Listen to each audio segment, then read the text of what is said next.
Hey guys, Mount Vernon Kid here, coming to you again. How's everybody doing? Um, Back for the first review for 2013. Um, I think everybody wants to know what I got, and also I hope everybody had a great Happy New Year. Celebrated with their family and things like that as well. Um, Once again, I'm rocking a new shirt. For all those that want to see, if you could see, yeah, Black Panther. T'Challa. Yeah, good shirt. Um, Once again, the link will be in the description if you want to know where I purchased this shirt from. That's why I so you can get a good look at it. It's got the Panther emblem on it. Um, Had to pick up Black Panther. I love Black Panther. But other than that, I wanted to give a shout out. Um, First of all, to a couple of people. First of all, if anybody knows people of Dark Avenger Inc. The people that are involved in that, they have started up a new channel, so you should check out those as well. Um, and Fat Stack of Comics, I also wanted to give a shout out to him and his partner, his female partner, as I call him.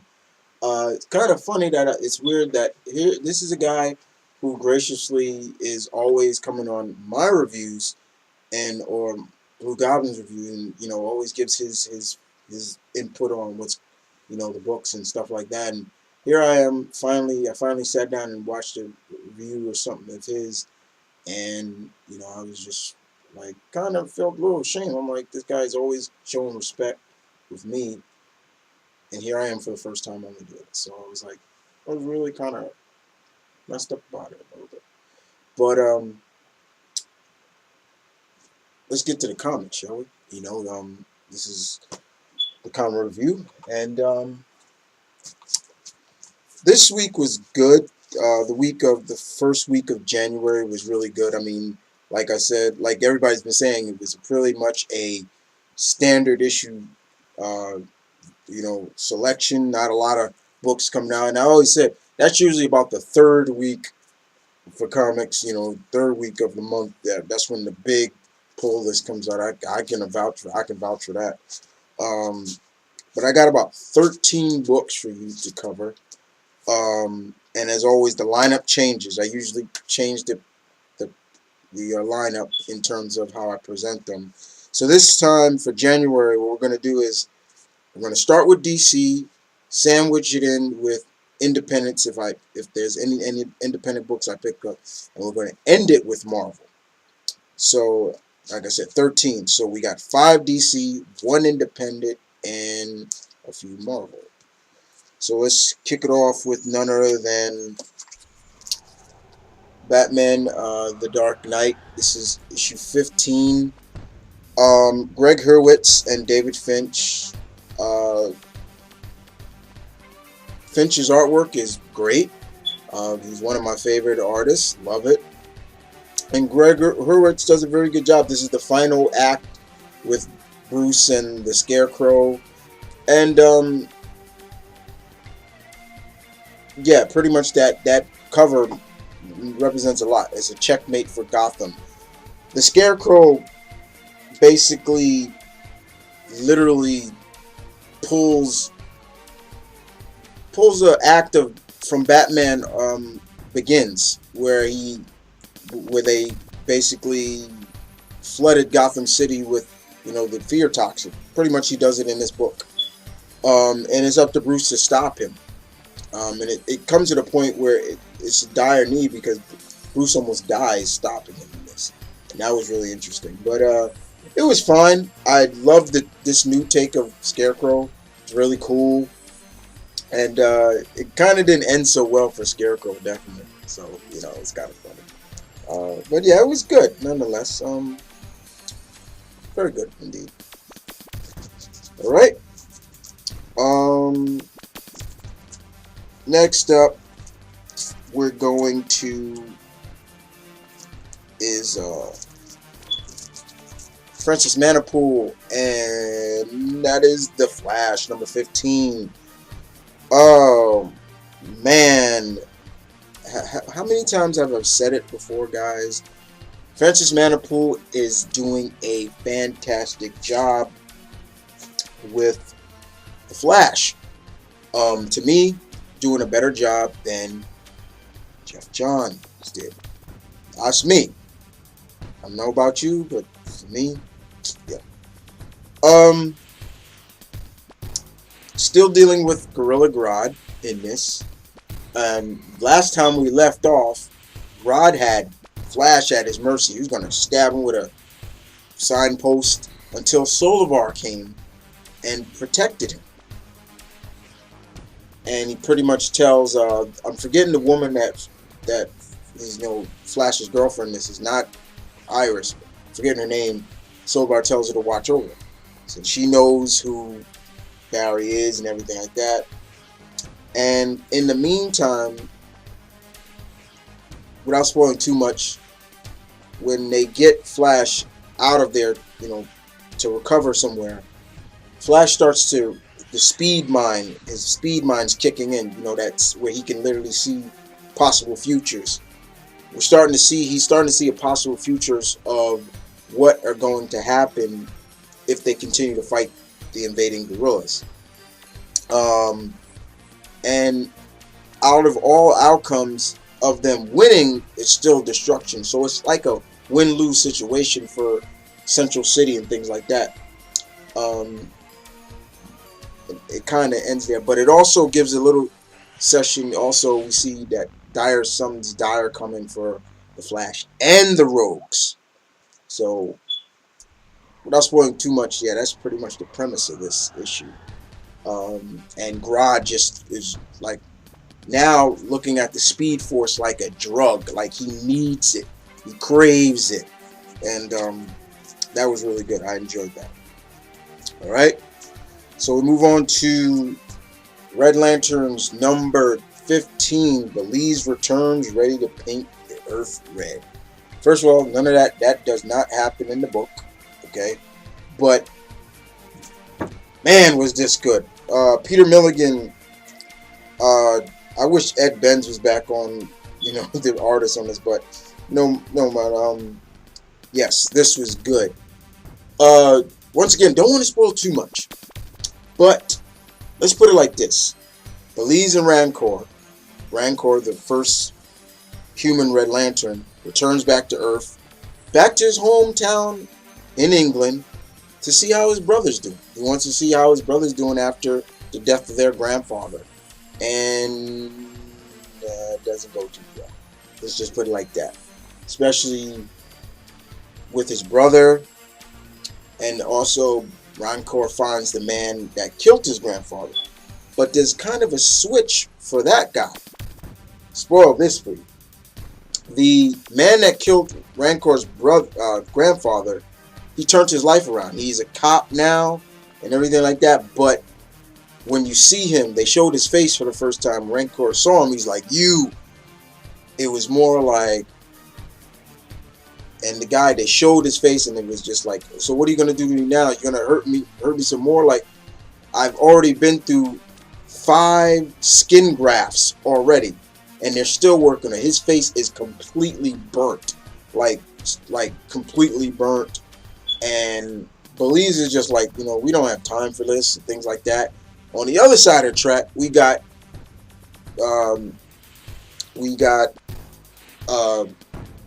Atrocitus basically dealing with manhunters.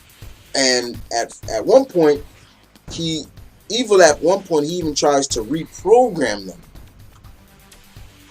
And that's where I'm going to stop, because after that, when he thought he reprogrammed them, something crazy happened, and this issue ended on a major cliffhanger, not just for the Red Lanterns, but for Atrocitus. And it was just like, oh, dun dun dun. Good book, still good. Let's move on to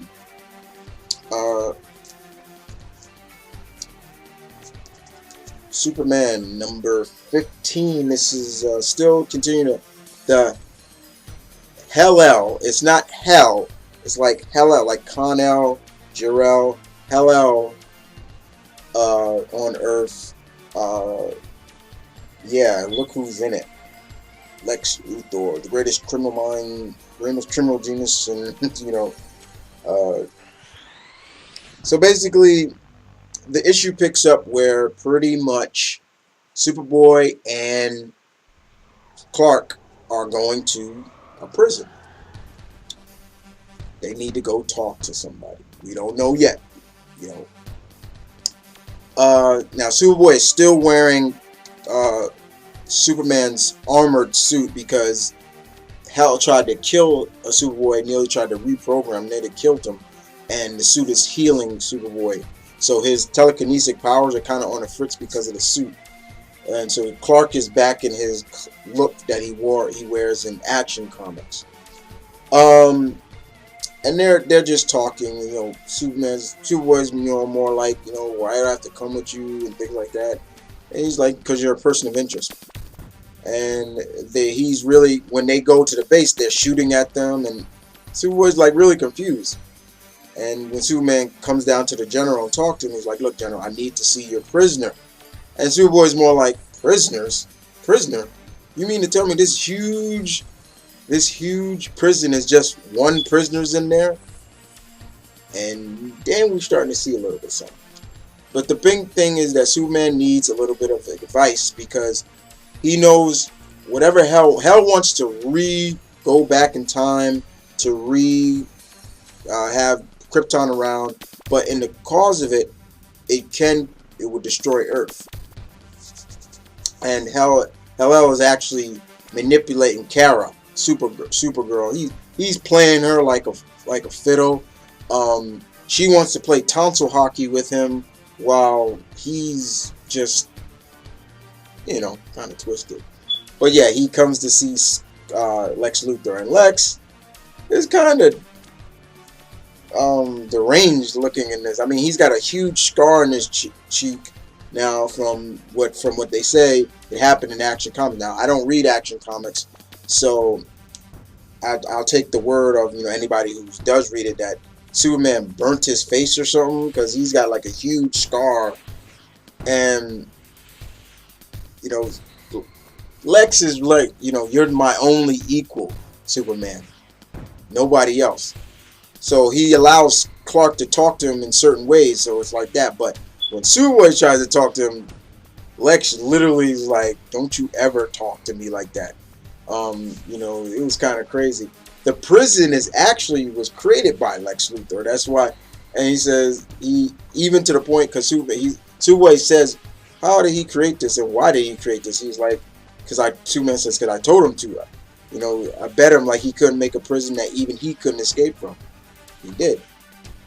In the meantime, the Justice League does show up in there. You got Bruce, Diana, Barry, and Vic, Cyborg, coming here. And you see Connor talking to us as the viewers, as the readers. He's talking about, you know, the relationship of, you know, Wonder Woman and Superman. And he's like, she wants to call him beloved, and he wants to embrace her and everything. But their relationship needs to stay secret. Nobody knows about prior to one of them on the Justice League, and we all know who knows about their relationship, Batman. But other than that, it seems like the Justice League are gonna go back to the Fortress of Solitude to deal with Hell-El, because he kicked Clark right out of the Fortress of Solitude. It was kind of crazy. But this was pretty good. Scott Lobdell, I know, say what you guys want about him. You know, everybody is iffy about him, but I did like Kenneth Rocafort's artwork there, because it really made, you can see the difference between Superboy and Superman. Like, they look totally different. It wasn't as if Superman looked totally young, just as young as Superboy. So you saw the differences, which is fine. Yeah, pretty much. Okay, so let's move on to Talon number 3. This is a good book. I mean, I definitely recommend it. Out of the third wave of DC, the DC 52, Scott Snyder, James Tillion the Fourth are the co-plotters, but Talion the Fourth actually writes this issue. So Calvin Rose, Talon, basically finds himself back in my neck of the woods, New York.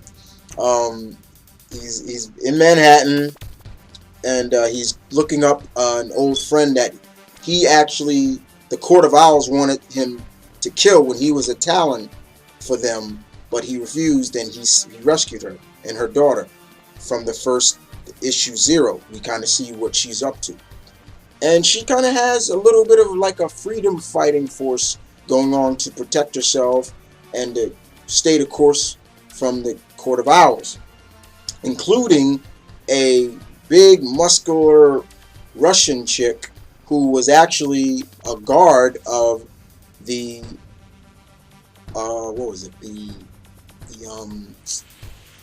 she was a former League of Assassins, there you go, member.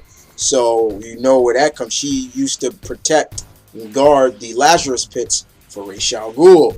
And when she was telling him that, Calvin was like, okay, I don't know who that is or what that's supposed to be, but I don't know.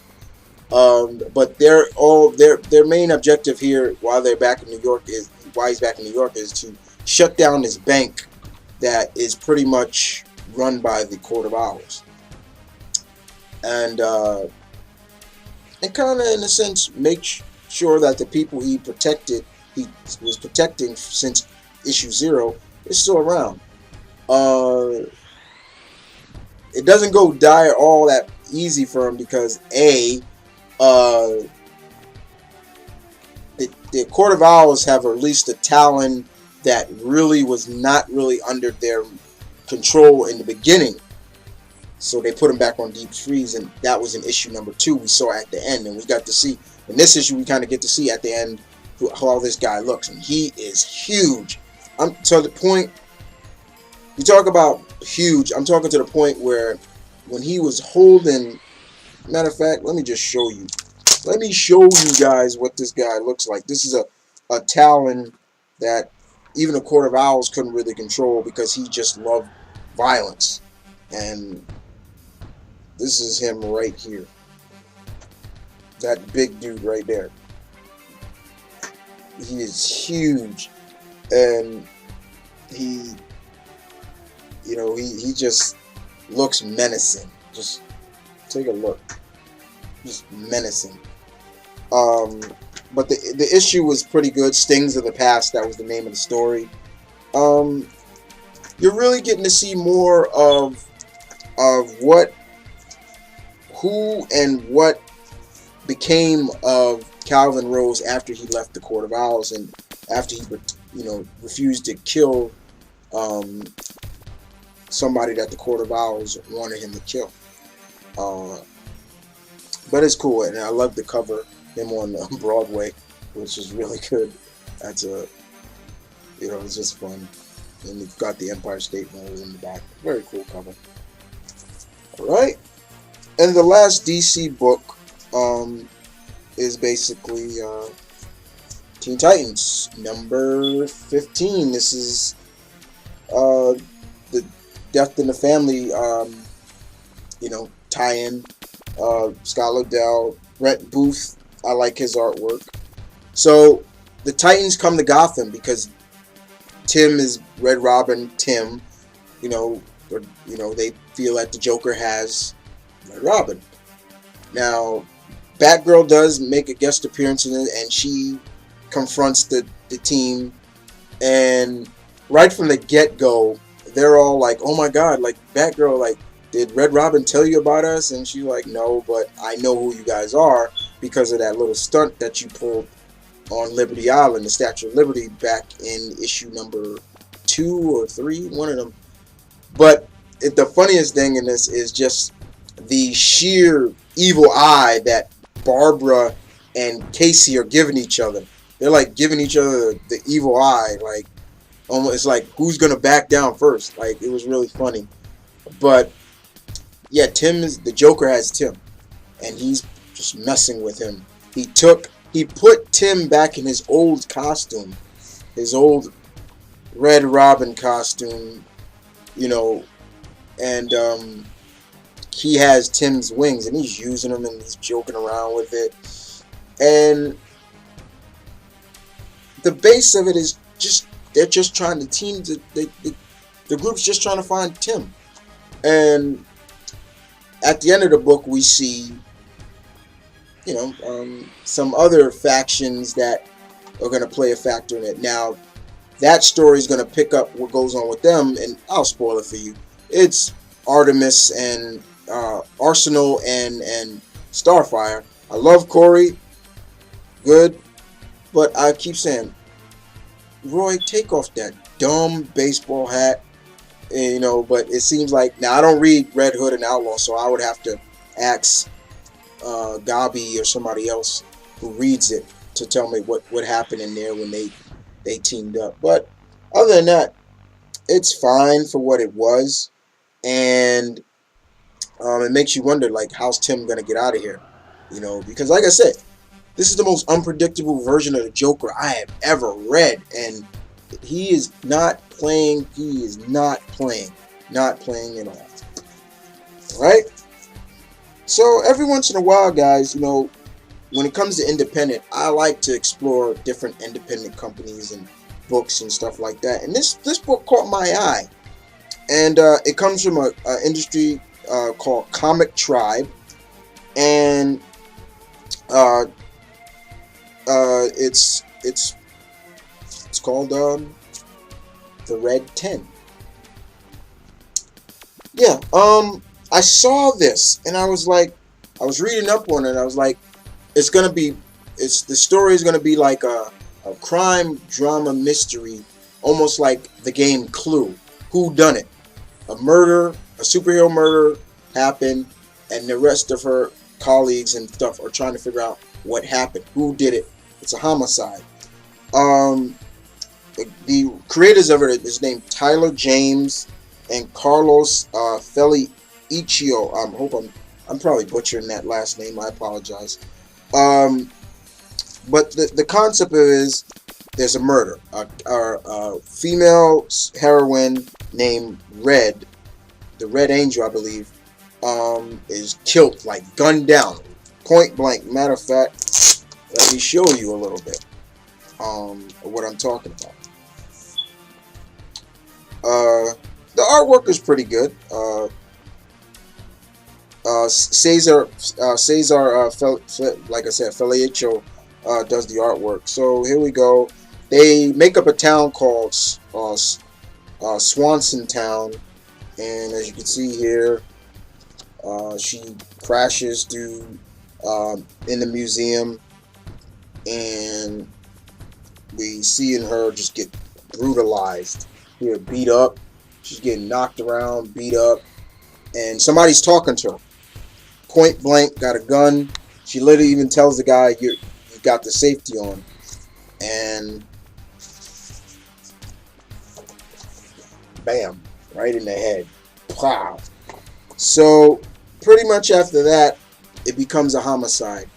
And they find her body, and people come in to help. And one of the district attorney on the job actually was her former partner called Kid Crimson, and he finds her and he's really upset. Now the rest of her team, the rest of the league that she's a part of, they're called the Alliance, and this is the Alliance team right here, as you can see. It's pretty much like a group of heroes. You got a character here. His name is Throttle. You can tell like he's a speedster, like the Flash. You got Orion, Master Mage, American Justice or Justice America. Yeah, they give their names in it. Now her enemy, um, his name, this guy right here, is called the Oxymoron. Yeah, get that name. Um, he's kind of like, I guess you could say, a blend of the Joker and any other psych crazy. Um, and they're going around looking for who killed and trying to find him because they think it's her. Um, as you can see, like, there's different, characters, the different teammates. So you got, like I said, Orion, Throttle, Master Mage, the android called Androtica, this guy who grow really big named Magnitude. I like a Wonder Woman like character known as Belliona, Mazu right here, Mold. I guess he's like he can morph himself, and this Superman like character called Justice America. They make up the team called the Alliance. And then, of course, as you see here, I'm showing this book off a lot because I doubt anybody got it. But, he's talking to his girlfriend about, I owe it to her to find who did this to her. And his girlfriend's like saying, you don't owe her anything. What happened to her, yeah, it was bad. But let's face it, she used you. She didn't care about you, you were her ward. How can anybody put a child out there? Kind of, in a sense, is kind of saying, kind of with Batman, like, you got kids running around with you doing this stuff. So, how can you? And then she even says it. I was trained. And then she says, you were 8 years old with her. And he won't stop. He's gonna find out who killed his mentor. His old partner. And as you can see, he comes on board the Pinnacle. That's the name of their headquarters up here. If you see in this top left part right here, it's called the Pinnacle. And they get teleported, just like the Justice League. They get teleported, and Crimson comes on. So I guess that's why it's called the Big Red 10 or Sense. But it was really good. I really enjoyed it. It's going to be a 10-part story. And I really want to see how this goes, and see where, how this, who killed her, who done it. I want to know that, the mystery now solved. And then, because it ends on a cliffhanger, which I don't want to spoil, even though I probably spoiled enough, but I don't want to spoil it. It was really good. I was really impressed by this. As always for me, guys, I like to, see what, the independent books, I love seeing different independent books, whether big or small. I love to see what they bring into the dance. And the Red 10 actually brought something. It sparked my interest, and I want to know how it ends. Alright, so we move on to Marvel. And first book we're going to talk about is All New X-Men number 5. Get a look at that cover. Nice cover, right? Bam. Who's on the cover? My Genie. That's right, My Genie. Once again, I keep saying it. This is by far one of the best books of Marvel now. Bendis has taken the time travel premise and he's done something with it that most writers, when they do it, they take it too far. In this issue, basically, we're still dealing with, Hank, them trying to figure out, to kind of stop his, from dying because he went into cardiac arrest. Jean is with him, and she's in her old Marvel Girl costume.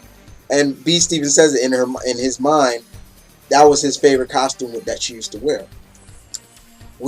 Jean is getting an eye opener of everything in this book. This is dialogue to the core. A lot of dialogue. It's no action, just really good dialogue. And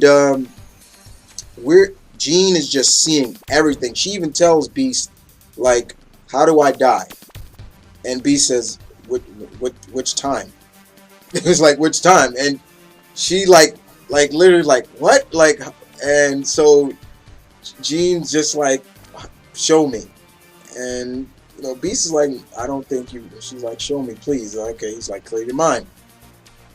He shows her everything, and from there it just gets to the point where everything is just coming at her. She's seeing everything so clearly that she kind of breaks connection with Beast for a while, you know, comes back, and pretty much it just showcases that this is going to change them in a sense, and especially Jean. In the meantime, outside, you know, the students of the, you know, Jean Grey School are you know, looking at Cyclops, and he's just like, stop staring at me. Younger Cyclops I'm talking about. And he's like, I'm not going to kill Xavier. And Wolverine is just letting him have it. He's like, well, you know what, kid? You know what? The problem is, you did kill him. You did kill Xavier. And, you know, Storm's trying to calm Logan down, like, Logan, stop, enough. And he's like, no, he needs to hear this, you know, and things like that. And, you know, it gets to the point where, you know, just seriously, it's almost like, to the point you almost like, Wolverine, you're not going to try to kill him, are you? You know, and speaking of older Cyclops, he brings a mutant back to the new Xavier School of the Gifted, which is basically their operations is, you know, the Weapon X program, you know, the former Weapon X facility. I'm not going to spoil what happens to Beast, but see, if I say that anything, it might spoil a lot, but you just got to read it. But the bottom line is, guys, the team, especially Jean, she tells them, we're staying. We're staying here until we fix this. And they're telling, no, you can't stay here. You can't stay. No, you can't. No. And she's like, no, we'll put a vote. Us five, the first class, we'll take a vote. The only one that really is like, you know, we should go back is Warren. Angel. He's really like, I don't want to be here. Things like that. One of the best also lines in here is Wolverine talking to Jeannie, like, you're going back. And she says she doesn't, and the best part, get this, she doesn't call Wolverine Logan. She called him by his real name. She said, no, James, we're staying. I know you and I, and he's like, stop talking. Right there, he just said, stop talking.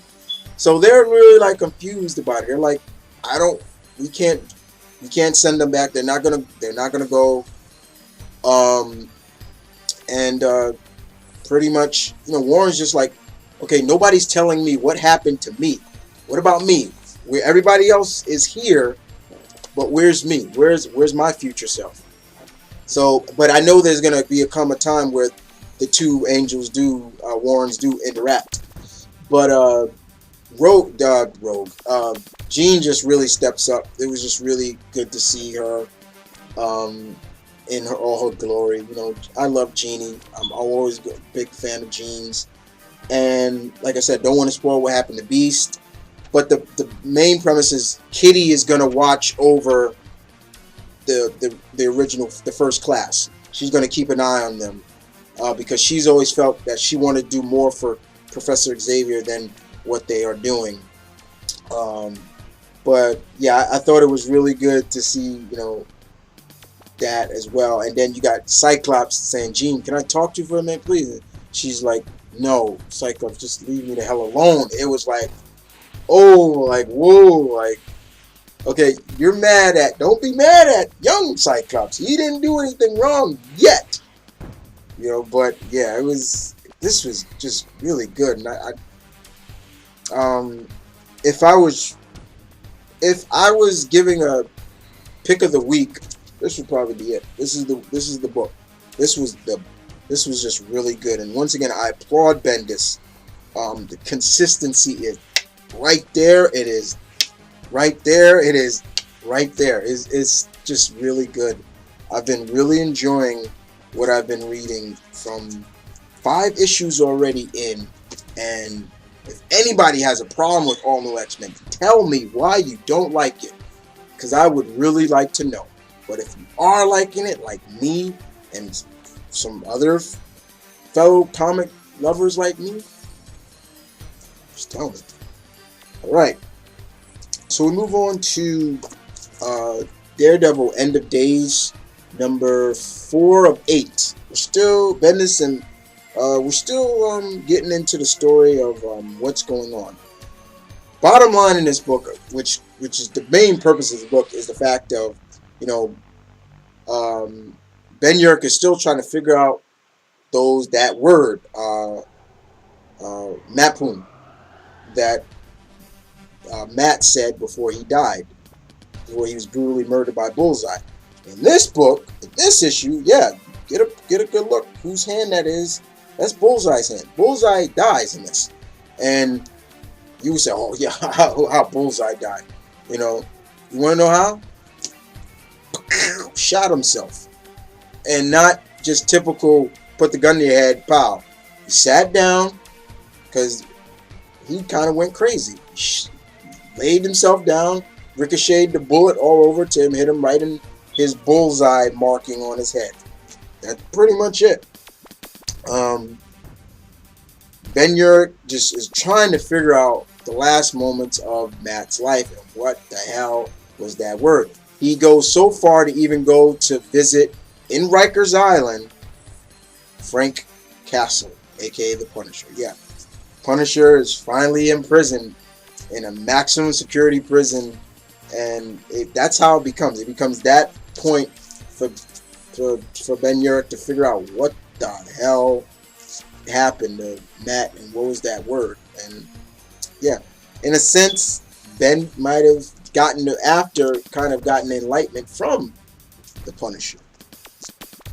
Alright, so we'll move on to Iron Man number 5. This is the appearance of the all-new, this is the final part of the first story arc where Tony was trying to find the people who stole the extremist kits. He pretty much finds them, and that was basic it. But this is the debut of the space armor, the all-new space armor in this. And what I can tell you is the space armor is, you've probably already seen it already. I'll give you a clue what it looks like. I'll give you a clue. Go look at the upcoming, a poster of the upcoming Guardians of the Galaxy. That's it. That's his new space armor. The next story arc seems to play a little bit, is more of an aftermath of Avengers versus X-Men, which is going to be called God Killer. But kind of glad that story arc's over, but looking forward to that God Killer story arc. Yeah, like I said, if you want to know what his space armor is, like I said, just go look at the Guardians of the Galaxy, and you'll see it. That's pretty much it, right? And once again, like I said, I'm wearing the Panther shirt. There it is, Avengers, New Avengers number 1.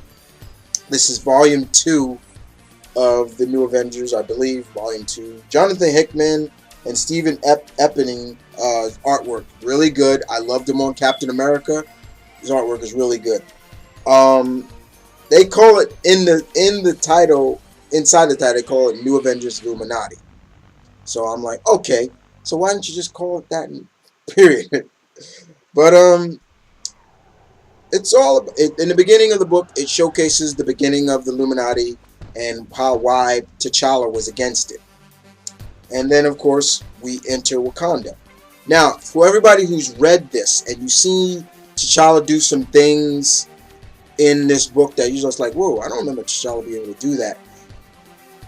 You have to read way back in Fantastic Four, page 614, that kind of get a glimpse of why those things he's doing and why he was talking about necropocalypse, because some of the people, Wakandans, are still calling him king, but he said this is not Necropocalypse. This is, you know, I'm just the Black Panther.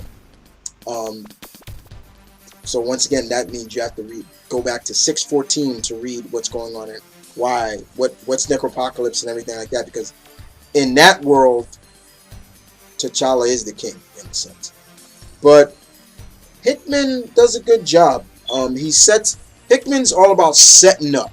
He's a good setup. He sets up things very well for like the pace of a book, as well as he sets up for what's to come. And he sets up this book really well. He writes Panther very well. I was very impressed how he wrote T'Challa. Without spoiling, I'm not going to spoil this book at all, basically, guys. Not even going to do it. But the point is, the basis of the book simply is Hickman sets up this book very lovely. He writes Panther great. I've always wanted somebody to write Panther great. Not to the point where he's acting like a douche. He's acting like a spoiled king. Like how Reginald Hulling was writing him. I didn't like how he wrote Panther. Hickman writes him well and shows him why people should not sleep on T'Challa. You sleep on T'Challa, you're going to see why this guy is one of the best. Those legends of the Marvel Universe. Not just for people like me, but he's just a good character. And Hickman does it great. But the setup was great. It really was. Hickman, bang up job, and Epinen's artwork, perfect. It was just great. All right. So Ultimate Comics, All New Spider-Man number 19, Venom Wars. Yeah, Venom returns. So Bendis is on it, and Sarah Pichelli is back as the original artist. Thank you. I loved her artwork in this. It was great. The bottom line is Genki's got a costume now. He's got his costume. He's got the web shooters, and we see Miles swinging around town for White. He's showcasing that web slinging is a lot harder than it looks. He's even saying that. He's talking to us like it's harder than it looks. Peter Parker made this look so easy. Things like that. And all of a sudden, oops, out of webbing. And so he doesn't know how to make that. But however, because of what Aunt May did for him when she gave him the web shooters, the webbing, how to make the web fluid was in there. So they have to come up, him and his friend, Genki, try to come up with, to be able to make it. And Genki actually buys the, the chemicals that are needed and things like that. There's still some outcome of what Miles' dad done, and he's not really liking it. Reporters are coming around his home, where he works, everything like that. In all the meantime, there's a homicide going on by Detective Maria Hill. And Maria Hill in the Ultimate Universe is a homicide detective. And whose homicide she's investigating? Betty Brant. Betty Brant was killed in the Ultimate Universe. She was killed by Venom. Venom killed her. And she's talking to J. Jonah Jameson about everything. And the Ultimate JJ is a lot different than 616 JJ. Definitely. But that's really the basis of it. But it also seems that, one thing else I want to give it seems that Miles may have a secret crush. Somebody has a crush on Miles, and it's a girl. Let me show you what she looks like. She looks kind of goth, but don't, as I like to say, don't knock it till you tried it, or something like that. Don't hate. You literally see, there we go. There's Miles sitting down. He's in class, and in the corner right here, you see, and there she is down there. So it looks like she might be crushing on Miles. Like all through even through this whole panel right here, you can see her. She's just eyeing him down, just literally eyeing him down.